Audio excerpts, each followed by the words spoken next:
Isochoric process में हमें पता है कि वॉल्यूम कांस्टेंट होता है। तो वॉल्यूम अगर सिस्टम का चेंज ना हो तो सिस्टम का वॉल्यूम उसी सूरत में कांस्टेंट रह सकता है जब आप पिस्टन को कर देते हैं फिक्स। इस वाले प्रोसेस के अलावा हमेशा पिस्टन मूव करता है या तो अपवर्ड या तो डाउनवर्ड, सिवाय इस वाले प्रोसेस के तमाम प्रोसेस के अंदर पिस्टन मूवेबल होता है।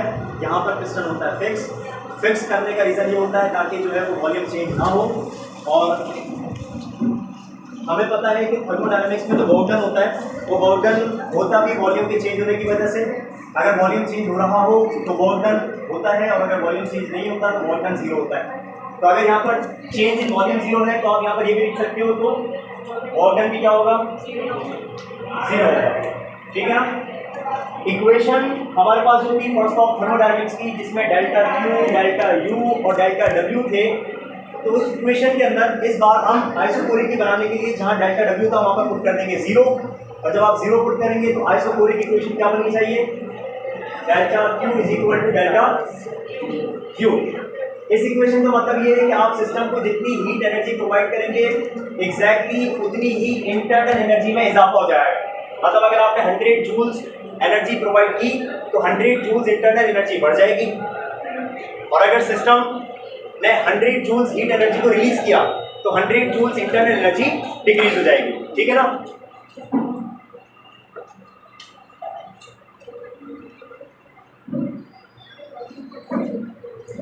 वॉल्यूम यहाँ पर कांस्टेंट है, प्रेशर यहाँ पर चेंज हो रहा है। और रही बात इसकी, जैसे हम लोगों ने कल पीवी डायग्राम बनाई थी तो आपको स्ट्रेट लाइन मिली थी, यहाँ पर भी आपको स्ट्रेट लाइन मिलती है। अगर स्ट्रेट लाइन वॉल्यूम के पैरेलल होती है तो प्रेशर कांस्टेंट है, अगर स्ट्रेट लाइन प्रेशर के कांस्टेंट हो जाए तो वॉल्यूम कांस्टेंट हो जाता है। अच्छा, कल हमने एक बात पढ़ी थी कि कल एक लॉ एप्लीकेबल था, जिस लॉ का नाम था चार्ल्स लॉ। वॉल्यूम का डायरेक्टली प्रोपोर्शनल होगा किसके, टेम्परेचर के। अच्छा, यहाँ पर फर्स्ट बात है वॉल्यूम चेंज नहीं हो रहा, तो इस प्रोसेस में प्रेशर डायरेक्टली प्रोपोर्शनल होता है टेम्परेचर के। आइसोकोरिक प्रोसेस में प्रेशर का डायरेक्टली प्रोपोर्शनल होना टेम्परेचर के, मतलब जितना ज्यादा टेम्परेचर उतना ज्यादा प्रेशर, जितना कम टेम्परेचर उतना कम प्रेशर। और इस किस्म के रिलेशन के साथ आप बनाते हैं रेशो, और यहाँ पर जो रेशो बनता है वो बनता है P1/T1 is equal to P2/T2। रही बात इसके ग्राफ्स की, pressure versus volume, straight line मिलेगी आपको आज भी, लेकिन इस बार जो स्ट्रेट लाइन होगी वो होगी प्रेशर के पैरेलल। और प्रेशर के पैरेलल का मतलब ये है कि प्रेशर की वैल्यू चेंज हो रही है लेकिन वॉल्यूम की वैल्यू चेंज नहीं हो रही। दो किस्म के एरोस बनते हैं, एक एरो बनता है ऊपर की तरफ और एक एरो बनता है नीचे की तरफ। जो एरो ऊपर की तरफ है ऑब्वियस सी बात है, ये शो कर रहा है कि प्रेशर बढ़ रहा है, और जो एरो नीचे की तरफ है इसका मतलब प्रेशर कम हो रहा है। अच्छा, इस वाले ग्राफ की अगर हम बात करें जिसमें प्रेशर इंक्रीज हो रहा है, तो प्रेशर उसी सूरत में इंक्रीज हो सकता है जब टेम्परेचर इंक्रीज हो, और अगर टेम्परेचर इंक्रीज हो इसका मतलब ये प्रोसेस हो सकता है हीटिंग प्रोसेस। इस वाले प्रोसेस के साथ आप नाम क्या लिखेंगे, ये है आइसोकोरिक हीटिंग। और यहाँ पर आपको प्रेशर डिक्रीज होता हुआ नजर आ रहा है। प्रेशर जब भी डिक्रीज होगा जब टेम्परेचर डिक्रीज होगा, और टेम्परेचर डिक्रीज हो तो उसको हम कहते हैं कूलिंग प्रोसेस, यानी कि यहाँ पर है आइसोकोरिक कूलिंग। ना तो एक्सपेंशन हो सकती है ना कंप्रेशन हो सकती है, क्योंकि प्रोसेस कौन सा है, आइसोकोरिक है ना। आइसोकोरिक में वॉल्यूम क्या रहता है, कांस्टेंट रहता है, तो ना तो एक्सपेंशन ना तो कंप्रेशन। हाँ, कल हमने लिखा था आइसोबेरिक एक्सपेंशन और उसके साथ लिखा था हीटिंग, और कल हमने लिखा था आइसोबेरिक कंप्रेशन और उसके साथ लिखा था कूलिंग। आज एक्सपेंशन और कंप्रेशन नहीं आएगा, सिर्फ आएगा हीटिंग प्रोसेस या आएगा कूलिंग प्रोसेस। रही बात हीटिंग की, तो टेम्परेचर यहाँ पर बढ़ता है, टेम्परेचर का बढ़ना, यहां पर टेम्परेचर कम होगा, और टेम्परेचर के बढ़ने से मुराद होता है डेल्टा U का पॉजिटिव होना, और टेम्परेचर के कम होने से मतलब होता है डेल्टा U का नेगेटिव होना। यहां पर हीटिंग प्रोसेस है तो डेल्टा Q की वैल्यू पॉजिटिव होगी, और यहां कूलिंग प्रोसेस है तो डेल्टा Q की वैल्यू नेगेटिव होगी। बस आप यहाँ पर वॉल्यूम, कल से कंपेयर करें ना, तो कल हमने यहाँ पर एक एक्स्ट्रा पॉइंट और लिखा था, वो था वॉल्यूम का। एक में लिखा था वॉल्यूम इंक्रीजेस और एक में लिखा था वॉल्यूम डिक्रीजेस। आज नहीं लिख सकते भाई, आज वॉल्यूम कांस्टेंट है, सही है ना, क्योंकि यहाँ पर वर्क डन जीरो है। देन हमारे पास जो प्रोसेस है उसको हम कहते हैं आइसोथर्मल प्रोसेस। क्या कांस्टेंट होता है, temperature of system system remains constant, delta T की वैल्यू का जीरो होना। और हमें पता है जो सिस्टम की इंटरनल एनर्जी होती है वो डिपेंड ही टेम्परेचर के ऊपर करती है। टेम्परेचर का बढ़ना तो एनर्जी का बढ़ना, टेम्परेचर का कम होना तो एनर्जी का कम होना। कौन सी एनर्जी भाई? इंटरनल। और अगर डेल्टा टी की वैल्यू जीरो हो जाए तो ऑब्वियस सी बात है डेल्टा यू की वैल्यू भी जीरो हो जाएगी। तो यहाँ पर आप लिख सकते हो सो दैट डेल्टा यू भी यहाँ पर क्या होगा? जीरो। डेल्टा वी के जीरो होने का मतलब वर्क जीरो, और चेंज इन टेम्परेचर के जीरो होने का मतलब change in internal energy zero. दोबारा से रिकॉल करें, फर्स्ट लॉ ऑफ थर्मोडायनामिक्स क्या था? डेल्टा क्यू, डेल्टा यू और डेल्टा डब्ल्यू। और इस वाले प्रोसेस के अंदर डेल्टा यू की वैल्यू जीरो है, तो जब आप डेल्टा यू की वैल्यू जीरो पुट कर देंगे तो दो चीजें बचेंगी, क्या क्या? डेल्टा क्यू और डेल्टा डब्ल्यू। तो हमारे पास आइसोथर्मल प्रोसेस की जो इक्वेशन बनती है वो क्या बनती है? Delta Q is equal to delta W. इस इक्वेशन का मतलब क्या? सिस्टम को जितनी हीट दोगे सिस्टम एग्जैक्टली उतना ही वर्क डन कर देगा। अगर आपने इसको 50 जूल्स हीट दी तो system exactly 50 joules work done कर देगा। इस इक्वेशन से आप दो पॉइंट्स लिख सकते हैं। कौन से दो पॉइंट्स? हीट सप्लाई करोगे तो वो बराबर होगी वर्क डन के, लेकिन वर्क डन कौन सा? Bye the system. और दूसरा पॉइंट, अगर वर्क डन सिस्टम पर होगा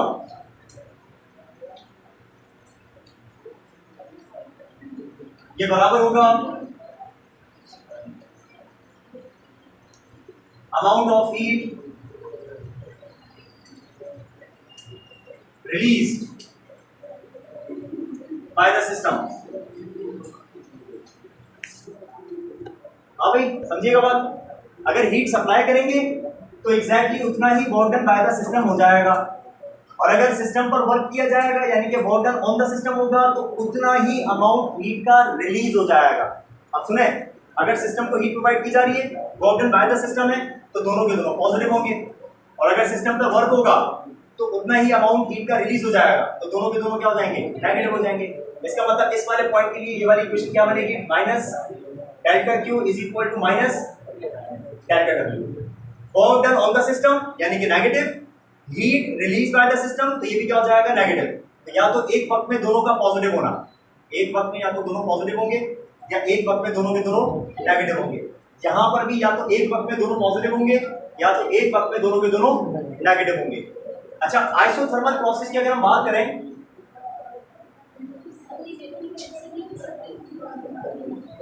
नहीं असल में कैंसिल इस सूरत में नहीं हो रही कि आपको अगर वैल्यू गिवन होगी ना, मिसाल के तौर पर आपसे कहा जा रहा है कि 100 joules of work is done on the system, then the work done by या on the system will be, sorry, heat energy, the value of heat energy will be. अब आपके सामने ऑप्शन मौजूद है, वर्क डन कितना हुआ system पर?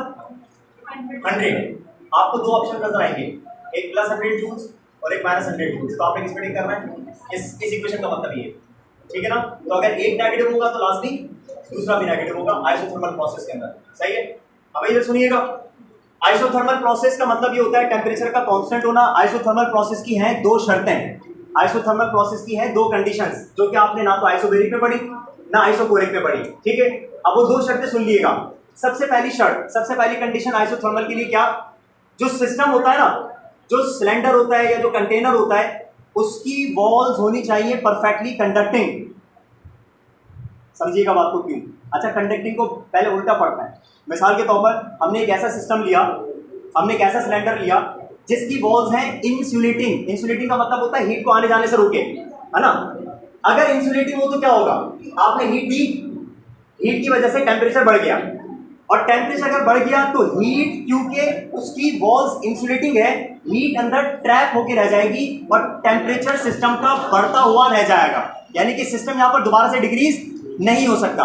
इसका मतलब टेम्परेचर बढ़ गया, और अगर टेम्परेचर बढ़ जाए तो फिर वो आइसोथर्मल प्रोसेस हो ही नहीं सकता। इसी वजह से कंडीशन क्या है, शर्त क्या है कि जो सिस्टम होता है, जो कंटेनर होता है, उसकी वॉल्स का परफेक्टली कंडक्टिंग होना लाजमी है, क्योंकि आप जो हीट देंगे वो हीट वॉल्स के जरिए सराउंडिंग में चली जाती है, तभी जाके टेम्परेचर दोबारा से वही हो जाएगा जो पहले था। तो in order to maintain the temperature, तो टेम्परेचर को मेंटेन करने के लिए जो सिस्टम है, जो कंटेनर है, उसकी वॉल्स क्या होनी चाहिए? कंडक्टिंग।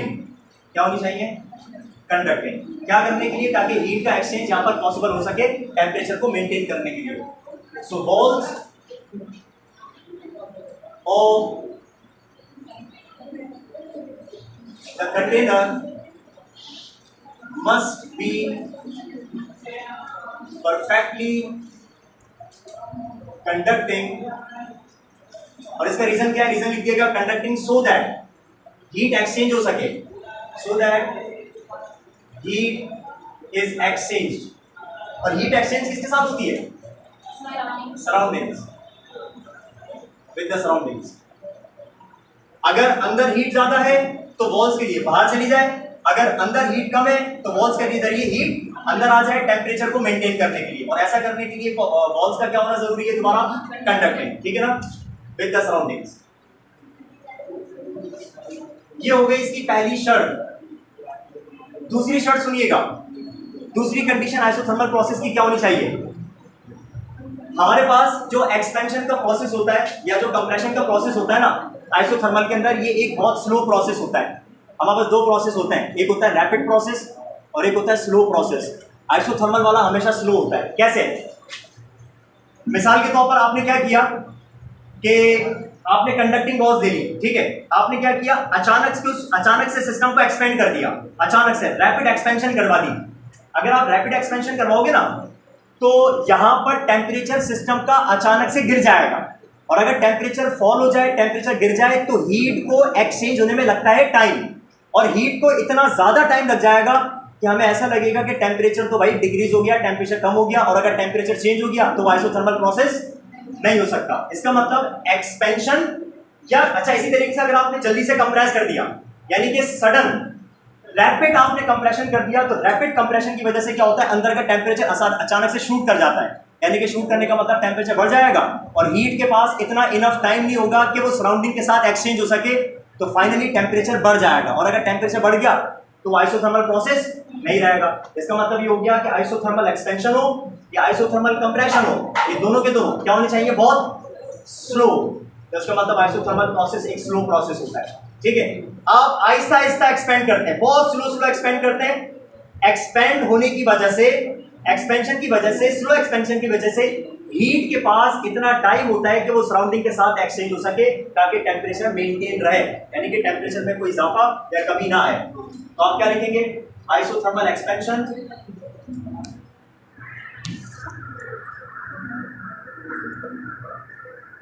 या फिर कंप्रेशन क्या होने चाहिए? Should be so slow, should be so slow. इसका रीजन क्या? Slow so that there is time. Time किसके लिए? There is time for heat to exchange, सही है ना। और हीट के पास टाइम एक्सचेंज होने के लिए क्यों? ताकि टेम्परेचर मेंटेन रहे, टेम्परेचर चेंज ना हो। तो दो शर्तें अगर ये पूरी हो जाए तो आइसोथर्मल प्रोसेस हो सकता है। और मजे की बात, प्रैक्टिकली ये दोनों शर्तें पॉसिबल नहीं है, इसी वजह से आइसोथर्मल प्रोसेस प्रैक्टिकली पॉसिबल नहीं होता, 100% पॉसिबल नहीं होता, ठीक है ना। क्योंकि ये करना भी पॉसिबल नहीं होता कि परफेक्टली कंडक्टिंग वॉल्स हो, और साथ साथ इतना स्लो प्रोसेस हो, तो ये दोनों पॉसिबल ना होने की वजह से आइसोथर्मल प्रोसेस एक आइडियल कंडीशन होती है। देन पीवी डायग्राम की अगर हम बात करें,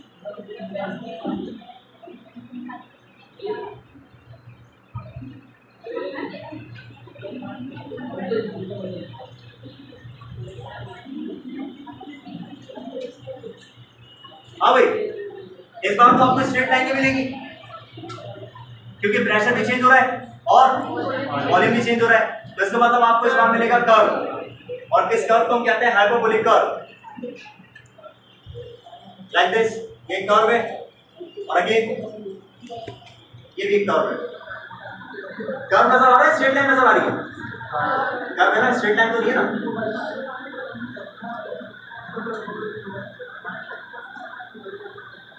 ठीक है। अच्छा, यहाँ पर दो किस्म के कर्व हमने बनाए। एक कर्व बन रहा है इस तरफ जा रहा है, ये जो कर्व इस तरफ जा रहा है इसका मतलब ये है कि प्रेशर कम हो रहा है और वॉल्यूम बढ़ रहा है। और एक तरफ जो है वो ऐसे उल्टा ऊपर की तरफ जा रहा है, तो इसका मतलब ये कि वॉल्यूम कम हो रहा है और प्रेशर, तो प्रेशर का बढ़ना वॉल्यूम का कम होना, या प्रेशर का कम होना वॉल्यूम का बढ़ना, किसी लॉ की तरफ इशारा कर रहा है, और ये लॉ होता है बॉयल्स लॉ, है ना। इसका मतलब आइसोथर्मल प्रोसेस में कौन सा लॉ, बॉयल्स लॉ एप्लीकेबल होता है। प्रेशर का सॉरी वॉल्यूम का इनवर्सली प्रोपोर्शनल होता है किसके साथ, प्रेशर के साथ। सबसे पहली बात, इधर क्योंकि वॉल्यूम बढ़ रहा है तो ये एक्सपेंशन है, इसको कहेंगे आइसोथर्मल एक्सपेंशन,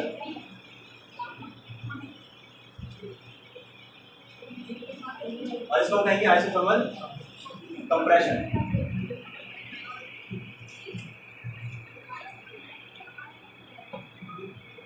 मुझे बताओ इनमें से हीटिंग प्रोसेस और कूलिंग प्रोसेस कौन सा होना चाहिए, एक्सपेंशन वाला हीटिंग प्रोसेस और कूलिंग वाला कंप्रेशन।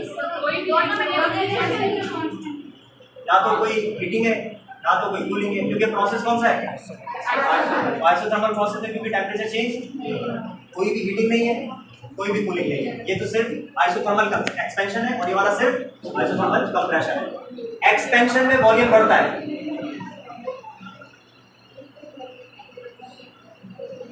कंप्रेशन में वॉल्यूम कम होता है। यहां पर डेल्टा डब्ल्यू पॉजिटिव होगा,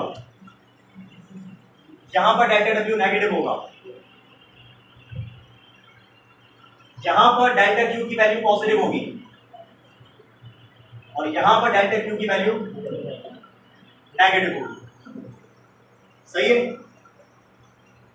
अगर ये हीटिंग और कूलिंग नहीं है तो मुझे लास्ट के 2 पॉइंट लिखने चाहिए नहीं लिखने चाहिए? भाई अभी आपसे मैंने पूछा कि मुझे बताएं इसमें से हीटिंग कौन सा है कूलिंग कौन सा है, तो आपने बोला सर यहाँ पर हीटिंग या कूलिंग नहीं है क्योंकि टेम्परेचर यहाँ पर क्या है, कांस्टेंट है। तो क्या मुझे यहाँ लिखना चाहिए डेल्टा क्यू इज पॉजिटिव या डेल्टा क्यू इज नेगेटिव? और क्या होगा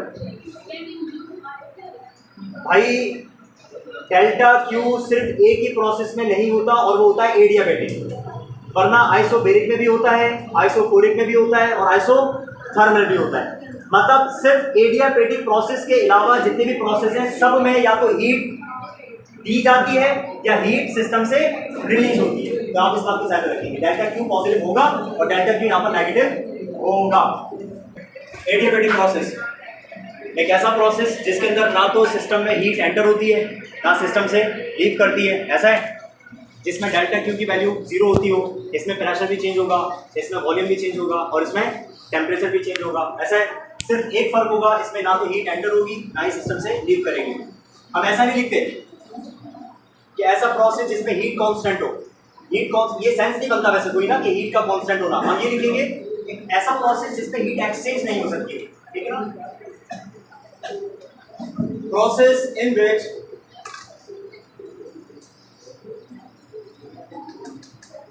there is no exchange of heat,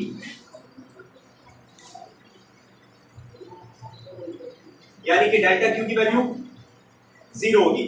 अब मुझे बताओ वही वाली बात, फर्स्ट ऑफ थर्मोडायनेमिक्स 3 चीजें, डेल्टा क्यू, डेल्टा यू और डेल्टा डब्ल्यू। इस बार क्या 0 है और डेल्टा क्यू आता है लेफ्ट पर, और आप इमेजिन करें कि लेफ्ट पर जो डेल्टा क्यू है वहां पर क्या आ चुका है 0, बाकी डेल्टा यू भी है और साथ साथ डेल्टा डब्ल्यू भी है।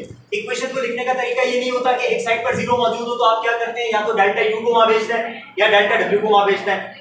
अगर डेल्टा यू को वहां भेजोगे तो इसके साथ माइनस आ जाएगा, और अगर डेल्टा डब्ल्यू को भेजोगे तो उसके साथ माइनस आ जाएगा। और ये दोनों पॉसिबल है। दोनों पॉसिबल कैसे है कि आप एक दफा ये लिखते हैं और एक दफा इस तरीके से लिखते हैं।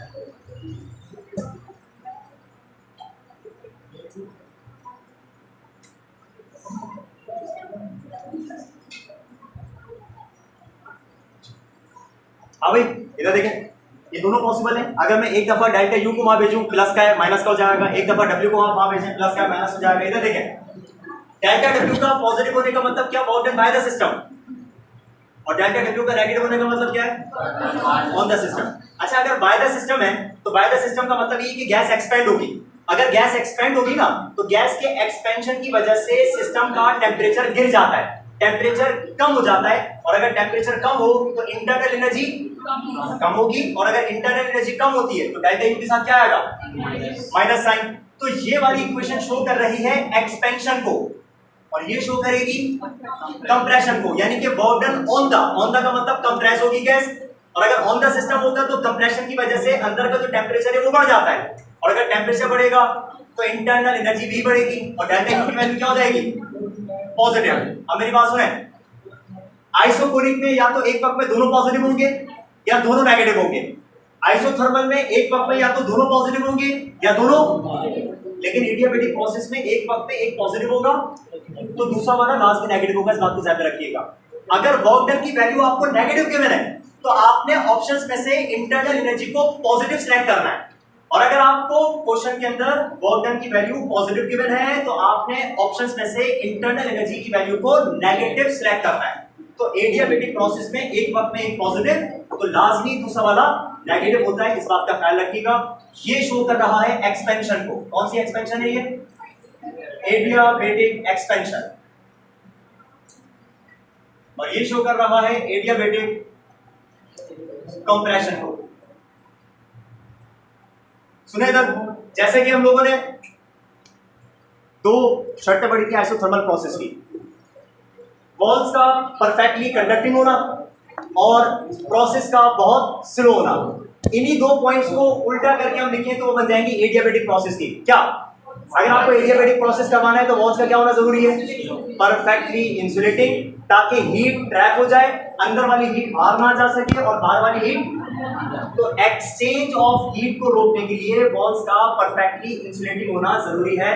सो वॉल्स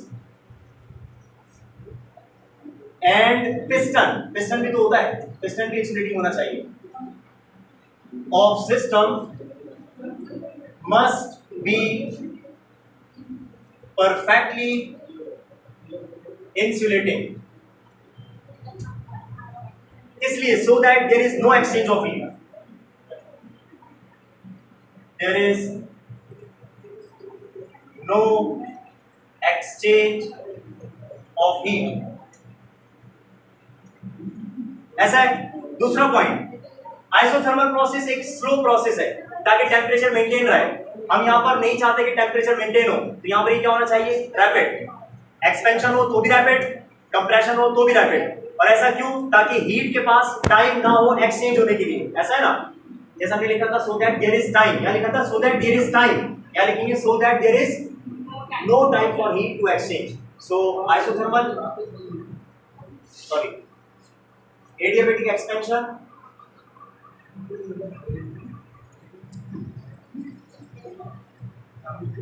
या compression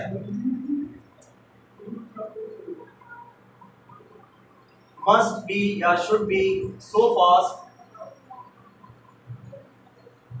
so fast so that there is no time, so that there is no time for heat to exchange.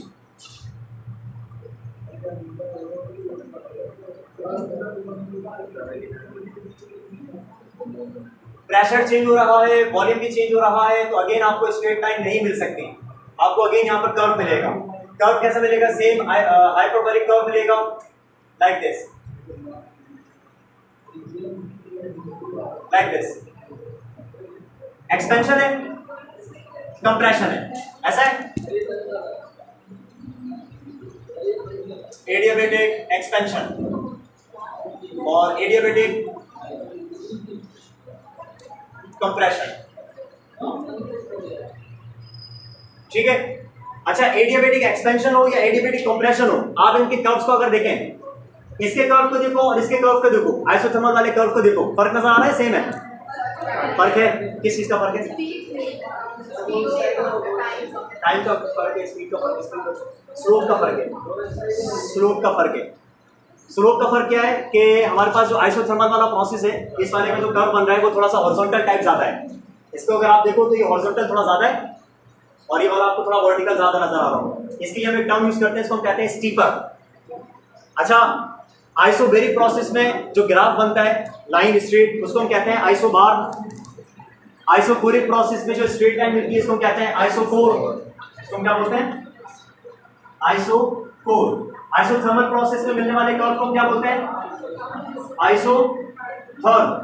और एडियाबैटिक में मिलने वाले को क्या बोलते हैं? एडियाबैट। सही है। तो एडियाबैटिक जो कर्व होता है ना, एडियाबैटिक कर्व हमेशा आइसोथर्मल कर्व से थोड़ा सा स्टीपर होता है। एडियाबैटिक का जो कर्व होता है वो हमेशा स्टीपर होगा और आइसोथर्मल का जो कर्व होता है वो हॉरिजॉन्टल लाइन थोड़ा ज्यादा होता है। ठीक है, ये फर्क रखिएगा, इस फर्क को ध्यान में रखेंगे तो कुछ क्वेश्चन होते हैं आपके पास जो आते हैं ग्राफ में से, तो ग्राफ के क्वेश्चन आप सॉल्व कर सकेंगे। पहली बात एक्सपेंशन है, कंप्रेशन है। अगर एक्सपेंशन हो तो वही वाली बात कि आप कह सकते हो कि यहाँ पर वॉल्यूम जो है वो बढ़ रहा है, यहाँ पर वॉल्यूम जो है वो कम हो रहा है, डेल्टा डब्ल्यू यहाँ पर पॉजिटिव होगा, यहाँ पर डेल्टा डब्ल्यू जो है वो नेगेटिव होगा, यहाँ पर जो डेल्टा क्यू की वैल्यू है वो पॉजिटिव होगी, ठीक है। यहाँ पर डेल्टा क्यू होता ही नहीं ना, डेल्टा क्यू की वैल्यू यहाँ पर क्या होती है? दोनों जीरो होती है क्योंकि एडियाबैटिक प्रोसेस आपके पास। ठीक है, अच्छा रही बात क्या मैं कह सकता हूँ अगर हीटिंग प्रोसेस है या कूलिंग प्रोसेस है? सर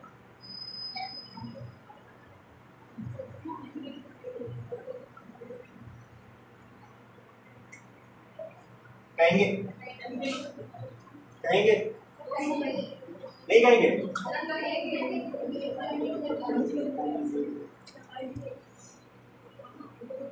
अच्छा, हीटिंग का और कूलिंग का ताल्लुक जो है ना डेल्टा क्यू से नहीं होता। हाँ, हीटिंग का और कूलिंग का जो ताल्लुक होता है ना वो होता है टेम्परेचर के बढ़ने या टेम्परेचर के कम होने से। अगर टेम्परेचर बढ़े या कम हो तो हम कहेंगे हीटिंग प्रोसेस है या नहीं है। ठीक है, अब मिसाल के तौर पर हमने यहाँ अभी तो पढ़ा कि अगर गैस एक्सपैंड हो, जब गैस एक्सपैंड होती है तो सिस्टम का टेम्परेचर गिरता है, कम होता है। तो अगर सिस्टम का टेम्परेचर कम हो रहा है तो जाहिर सी बात है कौन सा प्रोसेस है? कूलिंग प्रोसेस है। और अगर कंप्रेशन की अगर हम बात करें तो कंप्रेशन में गैस कंप्रेस होती है तो कंप्रेशन की वजह से टेम्परेचर बढ़ता है और टेम्परेचर बढ़ेगा तो कौन सा प्रोसेस है? Heating process. तो अगर कूलिंग प्रोसेस हो तो टी जो है वो बढ़ता है और टी जो है यहाँ पर कम होगा, टी बढ़ेगा तो डेल्टा यू की वैल्यू यहाँ पर पॉजिटिव और यहाँ पर डेल्टा यू की वैल्यू नेगेटिव। देखो ये बात यहाँ पर प्रूव हो रही है, जहां पर W पॉजिटिव होगा ना वहां पर डेल्टा यू की वैल्यू हमेशा डिक्रीज। अब ठीक है, कूलिंग प्रोसेस में टेम्परेचर कम होता है और टेम्परेचर यहाँ पर बढ़ता है तो डेल्टा यू की वैल्यू नेगेटिव और डेल्टा यू की वैल्यू पॉजिटिव। अब सही है, डेल्टा डब्ल्यू पॉजिटिव होगा तो डेल्टा यू लाजमी नेगेटिव होगा, ये नेगेटिव होगा तो ये लाजमी पॉजिटिव होगा। यहाँ से आप कर दो जल्दी 2 मिनट। आपको इस वाले ग्राफ में, इस वाले डायग्राम में 2 ग्राफ्स नजर आ रहे होंगे जिसको अभी हमने डिस्कस किया, ग्राफ 1 और ग्राफ 2। पहली बात, इनमें एक बात कॉमन है। कॉमन क्या है कि दोनों ग्राफ्स इस तरफ जा रहे हैं, इस तरफ जा रहे हैं और इस तरफ जाने वाले जो ग्राफ्स होते हैं उसमें केस होता है एक्सपेंशन का, यानी कि वॉल्यूम के बढ़ने का। अब आपको ये डिसाइड करना है कि ग्राफ 1 और ग्राफ 2 में फर्क क्या है। तो भाई आपको फर्क नजर आ रहा है थोड़ा हॉरिजॉन्टल टाइप का और स्टीपर का, ऐसा है। तो आप डिसाइड कर सकते हो कि इनमें से कौन सा वाला आइसोथर्म होना चाहिए, कौन सा वाला एडियाबैट होना चाहिए। ग्राफ 1 कौन सा है? आइसोथर्म। और ग्राफ 2 कौन सा है? अभी हमने डिस्कस किया था जो वर्टिकल थोड़ा ज्यादा होगा ना, जो वर्टिकल टाइप होगा वो एडियाबैटिक का होगा और जो हॉरिजॉन्टल होगा वो कौन सा होगा? अच्छा, हॉरिजॉन्टल भी तो हॉरिजॉन्टल नहीं, हॉरिजॉन्टल ज्यादा है, यानी कि उसका हॉरिजॉन्टल फैक्टर ज्यादा होगा। ठीक है, तो मैं यहां लिख सकता हूं कि ग्राफ 1 जो है वो आइसोथर्म है, ग्राफ 1 जो है वो आइसोथर्म है और यहां ग्राफ 2 जो है वो एडियाबैट है। सही है। अच्छा, ये तो हो गई बात। अब इसमें नई बात क्या है वो सुनिएगा, जो अक्सर क्वेश्चन आता है वो क्या, ये दोनों के दोनों शो कर रहे हैं एक्सपेंशन को। मुझे ये बताओ कि इन दोनों ग्राफ्स में से अगर आपसे क्वेश्चन किया जाए कि बताओ इन दोनों ग्राफ्स में से कौन सा ग्राफ का वर्क डन ज्यादा है, तो क्या बताओगे? वर्क डन आइसोथर्म का ज्यादा है या वर्क डन एडियाबैटिक का ज्यादा है? आइसोथर्म का। कैसे पता चलेगा? पता ये चलेगा एरिया अंडर द ग्राफ से। हमने कहा था ना कि अगर आपने वर्क डन कैलकुलेट करना है तो हमें फोकस करना होता है किस पे? एरिया पर। अगर मैं इसको अलग करके बनाऊं, ये देखें ये हमारे पास आइसोथर्म है और ये हमारे पास एरिया बेड है। इसका एरिया ये है और इसका एरिया ये रहा। किसका एरिया ज्यादा है? आइसोथर्म का एरिया ज्यादा है ना। इसका मतलब आइसोथर्म का वर्क डन हमेशा ज्यादा होता है और एडियाबेटिक का वर्क डन कम होता है। तो मैं यहाँ पर कैसे लिखूंगा कि वर्क डन किस वाले का? आइसोथर्मल का ग्रेटर होगा किससे? Work done of adiabatic. ये देखो अब इस वाले ग्राफ को देखो, ग्राफ 1 और ग्राफ 2। अभी में से कौन सा वाला एडियाबेटिक है और कौन सा वाला आइसोथर्म है? फर्स्ट वाला एडियाबेटिक है और सेकंड वाला आइसोथर्म है। जो वर्टिकल ज्यादा होगा वो एडियाबेटिक होगा, जो हॉरिजॉन्टल ज्यादा होगा वो आइसोथर्म होगा। ठीक है ना। तो इसका मतलब इस वाले ग्राफ के अंदर जो है वो फर्स्ट वाला शो कर रहा है एडियाबेट को और सेकंड वाला शो कर रहा है आइसोथर्म को। ग्राफ 1 इज एडियाबेट और ग्राफ 2 जो है वो आइसोथर्म है। अब इस वाले डायग्राम को देख के बताओ किसका वर्क डन ज्यादा है? किसका ज्यादा है? क्योंकि इस बार जो स्टीपर वाला था ना, स्टीपर चला गया ऊपर, तो जो जितना ज्यादा ऊपर होगा उसके अंडर एरिया उतना ज्यादा बनेगा, जो नीचे की तरफ होगा उसका एरिया कम होगा। तो इस वाले ग्राफ में क्या पता चल रहा है? इस बार वर्क डन एडियाबेटिक का ज्यादा है।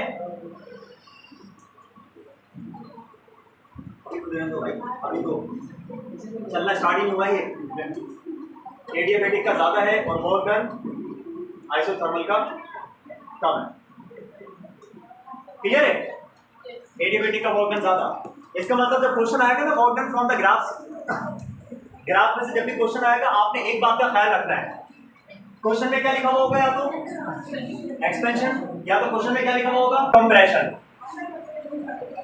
अगर क्वेश्चन में एक्सपेंशन लिखा हुआ हो तो आइसोथर्मल का वर्क डन हमेशा ज्यादा होता है और एडियाबेटिक का कम होता है। और अगर क्वेश्चन के अंदर कंप्रेशन लिखा हो तो फिर एडियाबेटिक का वर्क डन हमेशा ज्यादा होगा और आइसोथर्मल का वर्क डन हमेशा कम होता है। इस बात का आपने ख्याल रखना है। करें नोटिस।